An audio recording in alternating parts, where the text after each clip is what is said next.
My name is Jose Luis Gutierrez. We're in LA, on 109th Place. We're close by Watts, right by Watts and Compton.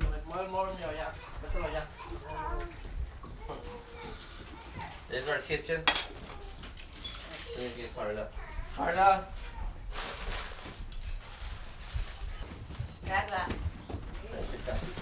What is it?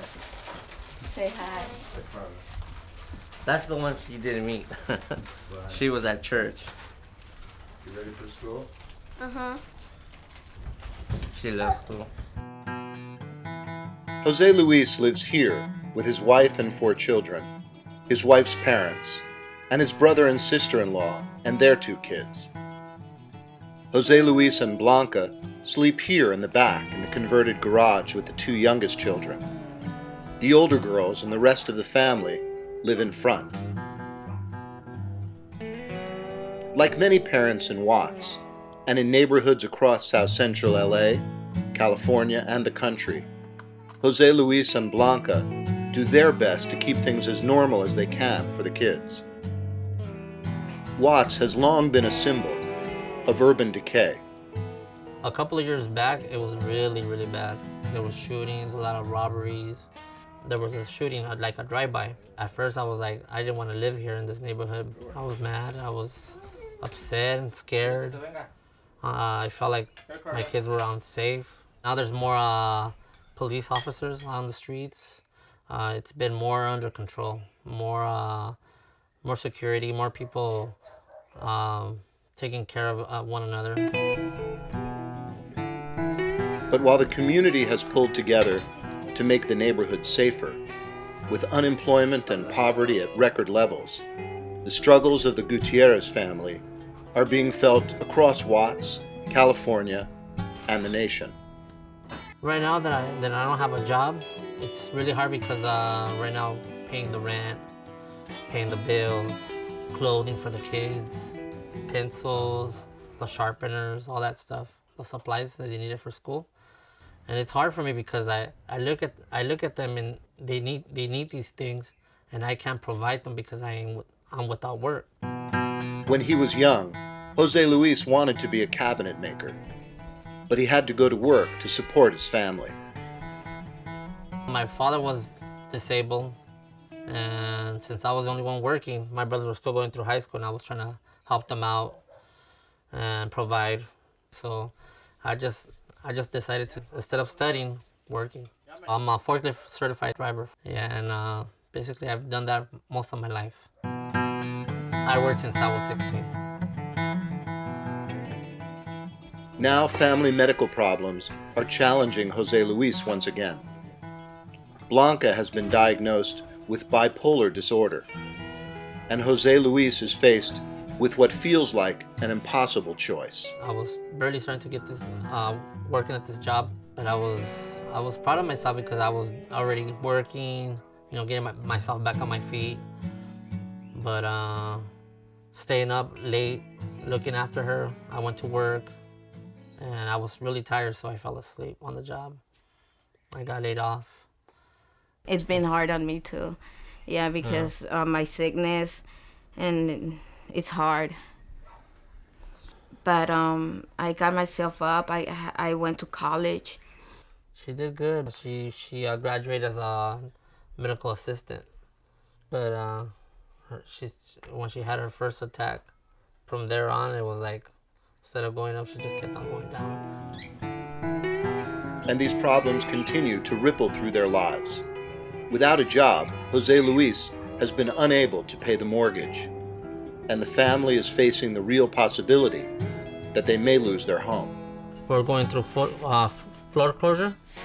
My mother-in-law, she's been trying to save the house. My kids were born here, raised here, and I don't want them to lose the house. We met Jose Luis and his children at the Fresh Start Festival. Sponsored by the Service Employees International Union, United Long-Term Care Workers, the festival was started to help fill the needs of families going back to school in underserved communities like Watts. We are ready for our fresh start, LA. We serviced 7,000 families last year. We expect to do a little over 10,000 today. What we're doing today is giving kids a fresh start and an opportunity. When they start and they go to school, they're ready, they're prepared, they're excited that they're going to be able to learn and change their lives and change the lives of their parents. This is perhaps the lowest of the lower socioeconomic communities in the Los Angeles County. The work that SEIU provides in this community extraordinary because they help the helpless, basically. They help those who cannot help themselves. All right, once you get your book bag, keep it going. Let's go, you're doing great. They're doing immunizations, they're doing back-to-school book bags and supplies, screenings, you name it, they're doing it. I'm from Chester, Pennsylvania. I'm a union member at SEIU 32BJ. I came in to help with this. We gave away 5,000 dental packs, so probably about 5,000 book bags by now, I think. I'm not sure. It's a lot. Perfect. This is beautiful. That's why I'm here. I love the union. I'm always ready to work. Keep it moving. There you are. There you go. There we go. You just have to see the line outside to realize how much need there is in this city. And it's when we come together, like we're doing here today in this fair, and are able to show one another that we are each other's neighbors, each other's brothers and sisters, that we have some hope of getting out of these tough economic times and building the city that I think we all want to see. The union movement is about a lot of things, but first and foremost, it needs to be about helping people who are having a tough time making it, who are working in low-wage jobs, and helping them become part of the middle class. Watts is symbolic of where we need to make change. When we don't invest in those kids, they become our challenges. Let's make it an opportunity. My mother raised 6 kids by herself right here in the South LA area. And statistics shows, and she worked 3 part-time jobs, and we lived in a 2-bedroom, 800-square-foot home. And statistics says that I'm supposed to be in jail on drugs or dead, and here I am staying as a member of the California State Legislature. My point is that this would not be made possible if it wasn't for organizations, labor groups like United Long-Term Care Workers Union and other community support groups that's able to rally around families. Labor movement built the middle class in this country. The labor movement converted low-wage, dirty jobs into middle-class jobs in the auto industry, in the steel industry, in manufacturing, in construction. The labor movement brought us the 8-hour day, the 40-hour work week. They brought us public education. That was a demand of unions. They brought us Social Security. They brought us pensions and a way for workers to retire in dignity. And that is now being stripped from us. So it is my contention that the labor movement represents the best hope for the future of this country. Children are the hidden victims of the economic crisis. The poverty rate for children in California is 40%. Nationally, it is also at record numbers. The official unemployment rate in Watts is 12.9%. Unofficially, that number is also much, much higher. I would think maybe 40% of the people in the Watts area, just judging by the volume that we see of people coming in here. It leaves a community full of people that are looking for hope. It leaves them with a community full of people who seek self-sufficiency but don't know how to get it. It leaves them with a lot of people that want to go to work and want to better themselves but don't know where to start.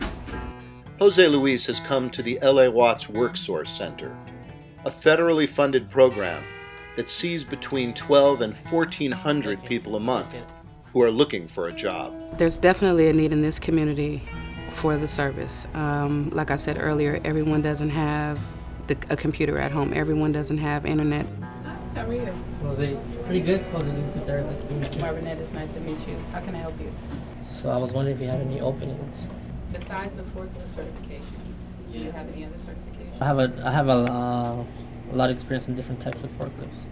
Oddly enough, I may have somewhere that I can send you. I need to call and make sure that she's still looking, but she was looking for someone with experience. With experience. Mm-hmm. Okay. Okay, sounds good. Okay. All right, well then I guess I'll see you tomorrow then, early in the Okay. morning. Thank you, appreciate it. for your You're help. welcome. They're going to make sure that you, depending upon our funding, and you have to make sure we always say that because we are federally funded, that you have bus tokens to get to work, that you have interview clothes. You know, if your job requires you to have a uniform, then we want to help you get a uniform. I want you to come back to see me in 5 years and say, Marvinette, you know what? I remember when you got me that job. I'm still there. Now I'm the manager. And it happens. While life is hard, there is fun and joy. Grandpa raises iguanas and parrots in the backyard. Grandma's walking Carla to her first day at a new charter school in the neighborhood. And I know we're gonna pull through. I have a lot of faith that we're gonna get through all this. Just go forward, especially if you have kids, do it for them, and don't give up. You show them that nothing's going on, nothing's happening. And my daughter right now, she's 11 and she knows what we're going through, everything. She wants to be something like a doctor. I don't have a lot to give them because I don't, but I try to be there the most I can. Give them all the love and attention Yes. than anything else. Fresh Start helped me with my kids start their school year with their backpacks, and also a fresh start for me to get a job placement. I'm gonna keep on trying and not give up because I know there is a job out there for me.